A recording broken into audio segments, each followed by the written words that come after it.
Assalamualaikum warahmatullahi wabarakatuh. Hai penonton setia kasus Subang hari ini, bagaimana kabar kalian? Insya Allah pasti sehat semua. Sebelum kita ke pokok pembahasan, Mimin sangat bersyukur ya, kepada kalian yang telah mengklik video ini. Mimin yakin kalau kalian masih penasaran terkait siapa pelaku pembunuhan ibu dan anak di Subang, dan kalau begitu mari kita kawal sama-sama kasus pembunuhan Subang ini sampai terungkap. Dan yang terbaru kali ini dari kasus Subang, Jumat Keramat, akankah ada penahanan tersangka kasus pembunuh ibu dan anak di Subang? Kamis 18 November 2021, tepat merupakan bulan ketiga kasus pembunuh ibu dan anak di Subang, dengan korban Tuti Suhartini dan Amalia Mustika Ratu. Publik gemes sekaligus penasaran siapa pelaku pembunuh ibu dan anak di Subang yang terjadi pada tanggal 18 Agustus tahun 2021, karena hingga waktu 3 bulan, polisi belum mengungkapkan siapa pelakunya. Namun, ada kabar bahwa di Jumat Keramat pada tanggal 19 November ada penahanan terhadap tersangka kasus pembunuh ibu dan anak di Subang.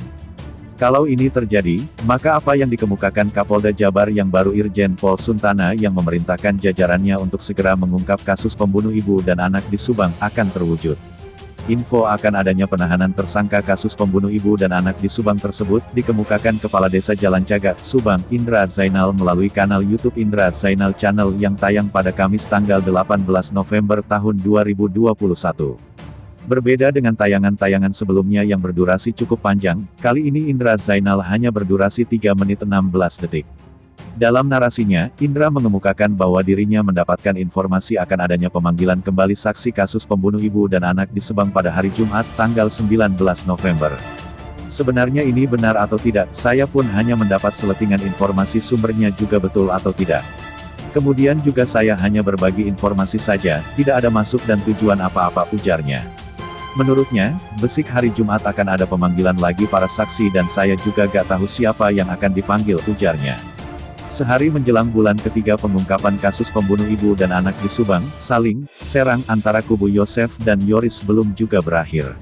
Sehari setelah kuasa hukum Yoris menuduh Yosef masuk ke TKP kasus pembunuh ibu dan anak di Subang secara diam-diam dan mengambil full golf pada tanggal 19 Agustus tahun 2021, giliran kuasa hukum Yosef yang mengklarifikasi atas tuduhan tersebut. Jumat Keramat, akankah ada penahanan tersangka kasus pembunuh ibu dan anak di Subang? Bahkan justru menurut kuasa hukum Yosef, Rohman Hidayat, barang yang dibawa dari TKP kasus pembunuh ibu dan anak di Subang pada tanggal 19 Agustus tahun 2021, dibawa oleh Yoris.